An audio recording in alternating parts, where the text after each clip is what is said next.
as we await Falconets of Nigeria to participate at the World Cup that will be coming up in Costa Rica. They are now ready to face clubs that will be playing them in friendlies ahead of the World Cup in Costa Rica. Welcome you on the show, 360 Sport on Trust TV. I am Adeni Ajishafe. We'll be looking at some stories as we look at some sporting juicy stories now. Starting from home, Falconets to depart for Colombia for 2 friendlies ahead of FIFA Under-20 World Cup. Although the 2 clubs are yet to be made known now, but at least they'll be going on friendlies with 2 clubs over there in Colombia before they move into Costa Rica as they prepare for the World Cup. Good one there. Nigeria will be playing at the World Cup, and we just hope that they will do well there. Good one. At least this will fine-tune their activities ahead of the World Cup. Joining me to talk sport is Joseph Peter. Good to have you, Joseph. Thank you, sir. And also Ibrahim Yusuf is here. Let's talk sports now. Always nice to be here, Dini. Good one. Now, our girls, the Falconets, are ready for the World Cup. As we speak, they are really getting their acts together as they prepare for 2 friendlies against Colombian teams over there, and before they move into Costa Rica. And this is a good one, according to their coach, Chris Danjuma, farming that yes, they'll be playing 2 matches, but they didn't mention the 2 clubs anyway. But the good thing is that the girls will be preparing for this. Yeah, well, the names of the clubs actually don't matter. What matters is they're actually getting these games to fine-tune their preparations before they embark on the World Cup journey. So I think it's something that is good to look forward to. We have a lot of hope for the Falconets. They have given us a lot of hope, and we believe that they will be able to do well. And seeing that they have preparations like this on ground, really, to get these 2 warm-up matches, they're very, very good, so that they can get into the tournament spirit, you understand, get some competitive games under their belt so that they can be able to do something worthwhile. So we have a lot of hope for the Falconets, and I believe they'll do something worthwhile. While we're looking to that particular team that they will do well, let's look at the groups again. At least they'll be playing at the World Cup. Let's have the group that will be at the World Cup, where Nigeria will be facing France, Canada, Korea Republic in Group C. You have others in Group A, B, and D. But our concern is on Nigeria. Nigeria, we've done well when it comes to this tournament. Twice we have been at the finals, although twice beaten by Germany. But this time around, the girls are ready to turn things around. France, Canada, Korea Republic. Joseph, do you think we can scale through this group? We have gone through this kind of groups before. We've won the competition before. I believe this time it's not going to be any different. We're going to do well, and we're going to go out of this group and even get to... I am predicting the semi-final stage is a sure banker for Nigeria. So let's see how it goes. Yeah, considering the way the Canadians, the Korea Republic of this world, and France play football, I'm not underrating our girls, but although I noticed that we do so well when it comes to the junior class, yeah, the World Cup, because the Super Falcons, except for quarterfinals, they've never passed that particular stage. But for these Falconets, they've been at the final twice, beaten by Germany twice. And this time around, they are saying they want to turn things around. Well, just like I said earlier, we have a lot of hope on the Falconets that they can be able to do something worthwhile. Yes, looking at the group, France, Canada, Korea, these are very strong teams. Strong teams in the sense that they have very good youth projects. That is what they have. That is something that we lack. To tell the truth, that is something that we lack. They have very strong youth projects that actually they discover these talents, they nurture them, and of course they have the facilities and all that, and they have the investment to do that. We mostly, when things like this happen, we rely on raw talent, you know, and that is something that we have in abundance. But for how long can we rely on that? We need to have plans. We need to have structures on ground that we can be able to build upon. You just made mention of the fact that, okay, when it comes to these age grade competitions, we do very well. But then at the end of the day, when they graduate and become the senior national team, then something happens. Then there's a disconnect there. Then that means there's a problem somewhere. Why can't we translate these successes that we have on this stage to the larger stage? That is something that we should be able to look at. And I believe the lack of a plan that will be able to nurture these talents that we have and graduate them comfortably into the senior national team, that is something that we don't have. And that is where these other countries have an edge over us. But I still think that the talent we have and the kind of belief the girls have, we will be able to do something worthwhile. But we cannot keep on relying on raw talent alone. We need to develop it. We need to develop it. It doesn't work like that. Joseph, looking at your own side of this particular topic we're looking at, because from Ibrahim now, we have the raw talent. Why don't we develop it? Because all these countries that we are about to face, they have what it takes to develop their players, and we need to also inculcate that for our system, for us to have the better team that can actually graduate to Super Falcons. Looking at our system, our own system now, I don't have confidence when it comes to channeling the raw talent to making them senior players and better players than they were. And there's no, like you said, there's a disconnect in between the age grade football and the national team when it comes to football. I understand that. It's not even in football alone, maybe other sports. But when it comes to this competition, and when it comes to any age grade competition in this world, Nigeria is always doing good as long as it's football. And based on that, I believe that they can actually do well because they've done it before. They can do it again. However, speaking about graduating young talent to becoming and integrating them to becoming senior players, we lack a lot in that aspect. That's why we never saw the limelight of people like, I can't remember his first name, but I know Okoro, one Okoro like that. Good footballers. Where are the Nwakalis? Stanley Okoro. Where are the Nwakalis? All of them. Where are they now? We do have talent. I agree with him. We do have talent. I agree that we are not actually transitioning those talents into making them what they should be, what we expected of them. But I also know that despite that challenge, we always do good in age grade football. And the reason is purely, like he said, talents. Hopefully we can get it right. Looking at our group there, Group C, a big one, a big fight between the ladies, Nigeria, France, Canada, and also not forgetting Korea Republic. Well, depending on the talents they want to showcase there over there in Costa Rica, we believe in our girls that they can do it. This time around, if they can get to the final, they must win this cup. It is very possible. So talking about football now, we talk about Golden Eaglet.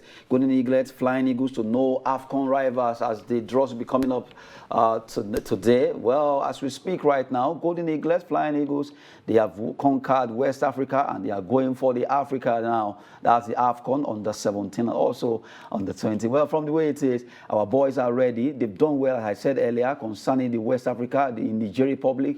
They did well and they also conquered over there in Ghana. Now, from looking at our boys, the Golden Eaglet, Flying Eagles, what they did at the WAFU B competitions, now they're transferring that to the AFCON level, and whoever is going to face Nigeria now will be like, oh, these boys again.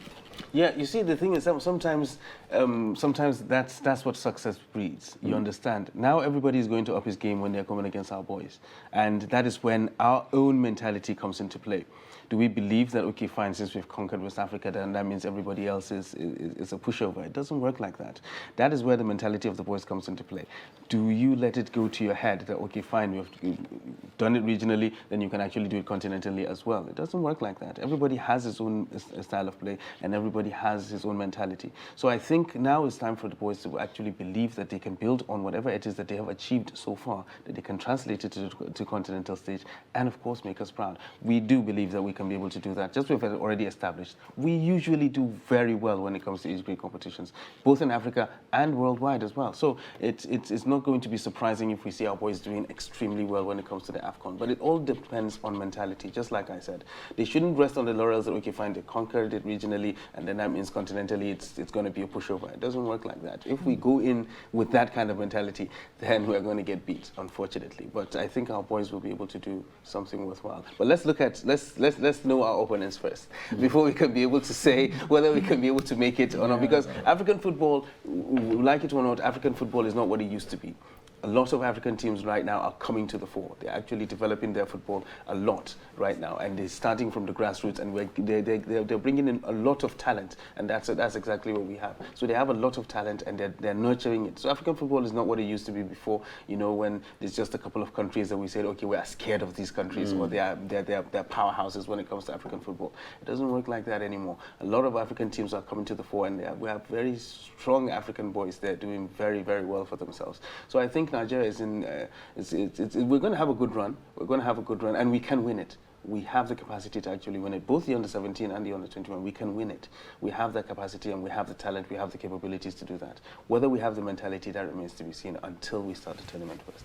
Let's see what Coach Nduka Ogbade and also Coach Ladan Bose will be offering as they face these teams in the AFCON under-17 and also under-21. Flying Eagles, Golden Eaglet, they are ready to fly and they are ready to be golden as they play these games in Africa. After at least winning the WAFU B under-17, WAFU B under-21, now we are looking at the AFCON for the categories of these age grade players. Hopefully they will do well. Now, Joseph Peters, when it comes to Golden Eaglets and Flying Eagles, we know how we'll be able to dominate West Africa, just like Ibrahim actually buttressed. Looking at Africa now, we are going to a bigger platform and we just have to wave that mentality that, oh, we've done in West Africa.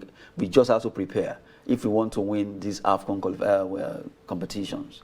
There is no better preparation than the WAFU B they've just won.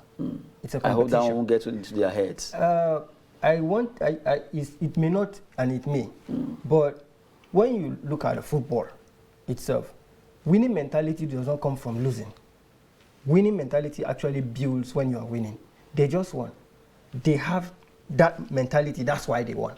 And because they have that mentality and they have won, I expect them to win again, even in a larger scale.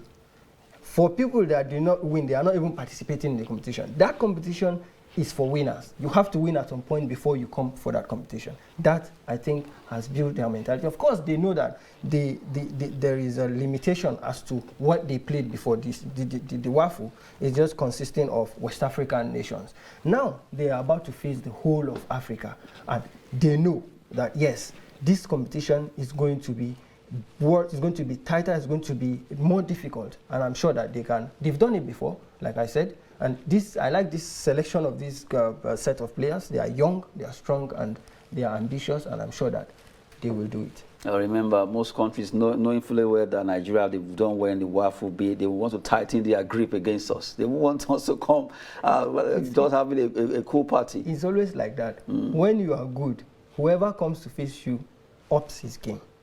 But it's left for you to grow your mentality higher because you are actually used to it, unlike that person that's coming now, to let me cite an example. Super Falcons, they won it 9 times, and everybody will okay, they are going for La Decima, and we've seen where La Decima actually ended us. There are a lot because we believe that we are going to do it. I'm not underrating them, but really, before the WAFCON started, everyone was like, no, these ladies, no, they will do it. I'm not saying they didn't play well, but to some extent, expectations were too high, and now look at what happened. I'm only trying to look at what you said. I understand you are trying to compare, but I'll stick to my own belief that Super Falcons crashed out because of bad officiating. As far as I'm concerned, yes, they are not as sharp and quick as they used to be, but even like this, they could have conquered if not for those decisions, I'm sure. So, well, we wait to see what's going to be happening concerning Golden Eaglet, Flying Eagles, as they'll be facing some foes in Africa for the AFCON in their age group. Quickly, let's look at a particular player who has been with Roma, but now talking about Spurs are interested in Zaniolo. They want to buy him to join them over there at Spurs. Well, from everything happening right now, they'll be taking him away from Jose Mourinho. That is if everything actually goes well between Tottenham Hotspur and Roma. Nicola Zaniolo has been a very good player over the past couple of seasons, but last season wasn't so good for him. He suffered a very, very nasty injury that kept him out for most of the season. And I think if Tottenham making a move for Zaniolo now it's kind of a gamble because he hasn't really hit the heights that he used to hit before. So I think maybe there's something Antonio Conte saw, and I believe there's something that he feels. Fellow Italian. Exactly, something that he feels he can actually deliver. But if you look at his recruitment hasn't been random.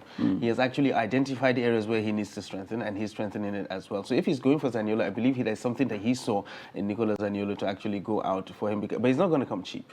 That is the thing. He's really not going to come. He's not going to come cheap because he is a very big talent that Roma value a lot, and I think they are going to try and milk Tottenham for as much as they can if a bid officially comes in. I agree. I'm sure, Joseph. I saw you smiling. You know, there's this breaking news that Roma have signed Paulo Dybala.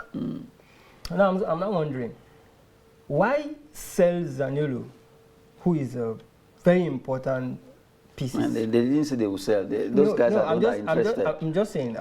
Okay. I'm just saying the possibility of them actually selling him is slim now, considering the fact that Mourinho is a winner. He wants a better team all the time. He has just signed Dybala, which has kind of up his team. So why let go of Zaniolo? So that's why I think that the deal is likely not going to work. But if it works, it's good for Tottenham. Tottenham have done wonderful signing this summer. They have done great signings. They've brought in players that they need. They just don't just go to the market and just buy in any player. Conte did a very, very fantastic job.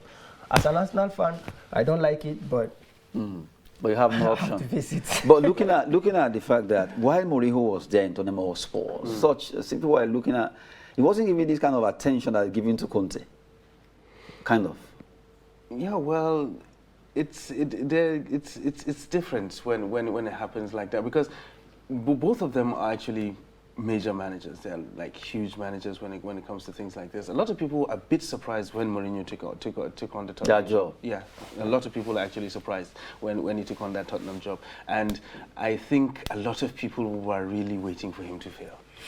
Seriously, in fact, it was obvious that cup that he will have won them, and sacking him shows that don't allow him to win this. Exactly, a lot of people were actually waiting for Mourinho to fail, because I think Tottenham and Mourinho, the marriage was not really too good. Yes, there wasn't a balance. The balance was actually not there.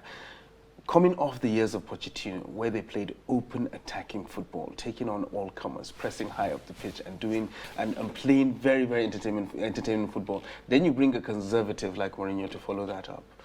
Definitely there will be problems. Immediately he started and everybody saw his style of play, playing with Tottenham as they did under Mourinho. A lot of the fans lost interest. A lot of the fans believed that Mourinho was not the person to actually do it. And he got the stick for it. And at the end of the day, he got fired. But Antonio Conte came in when Tottenham were at their lowest ebb. And he brought in a different kind of mentality to Hotspur Way. The players started believing again. They started playing as if they wanted to win, unlike how the mentality was previously. You understand? So I think what he did was he created a better atmosphere in the dressing room than what Mourinho actually did to get the best out of the players. So that's why that's the kind of difference, and that is the impact that Antonio Conte has actually had on this team. And of course, for some reason now, Daniel Levy feels it is time to open up the pockets and go into the market, because we all know Tottenham have been very conservative when it comes to transfers. They sell, but they hardly buy. I think there was a season that they went throughout the whole summer. They didn't buy anybody, you know. But now they have actually, Daniel Levy has opened up the pockets and they're dipping into the market and making very, very strategic signings. So I think that is something that is part of the attention that is on Antonio Conte right now. And I believe that's going to bring more pressure because they've spent more money, they brought in more players. So definitely the expectations will be higher. Okay, now Mourinho and Daniel Levy's relationship was not good at all, as at that time. The reason being that Mourinho is always seeking attention upon himself. He's that kind of a person. He's an attention seeker. He likes to be the center of attraction when something is happening. The same thing goes with Levy. Levy likes to take the whole praise when it comes to anything good that happens to Tottenham. And Levy does not like to spend money. Until he discovered that at the rate at which things are going, every club has to spend now. It's no more those years when you will raise your academy young players and maneuver and then be the second, the third, the fourth in the league, and then everywhere will be good. No, now you have to spend. Now he has realized that. Conte doesn't come to a club if you do not promise him the resources that he needs to make signings. Conte doesn't do that. And in fact, that's why Conte left Inter Milan at some point, because he wasn't sure that they were going to provide what he needs to make signings. Now, Daniel Levy has opened his pocket. It's good for Conte and it's working well for Tottenham, and I wish them the best. It means the marriage between AS Roma and Mourinho actually is going well, right? Yes, the marriage between Roma and Mourinho is actually going well right now since they seem to be continuing together. Good one there. We've been looking at some transfer stories on the show. Now, quickly, let's run through some available. Chelsea will allow Spain defender Cesar Azpilicueta leave for Barcelona if, that's if they are looking at, is it possible? Well, that's if they get a replacement. They won't allow him to go, but if they have a replacement, well, Azpilicueta actually moved to join Xavi over there in Spain. Barcelona are really trying to do business, and they want to get him by all costs. And now you have Monaco tables £15 million for Leicester's French midfielder Aboubakry Soumare, a player they've been pursuing for a while now. They're ready to table £15 million for this player. Leicester City, will they allow him to go? Well, that would be a force to be reckoned with. Now, Wolverhampton Wanderers could move for Belgium striker, talking about Christian Benteke of Crystal Palace. He has been with them, but Wolverhampton Wanderers, they need him now than ever, and they could actually make a swoop for him. While Edison Cavani, Villarreal in talks over potential deal. He has been talking to them since he actually ended his marriage with Manchester United, borrowing that statement from Ibrahim. And now Edison Cavani could be moving to Villarreal if everything goes well.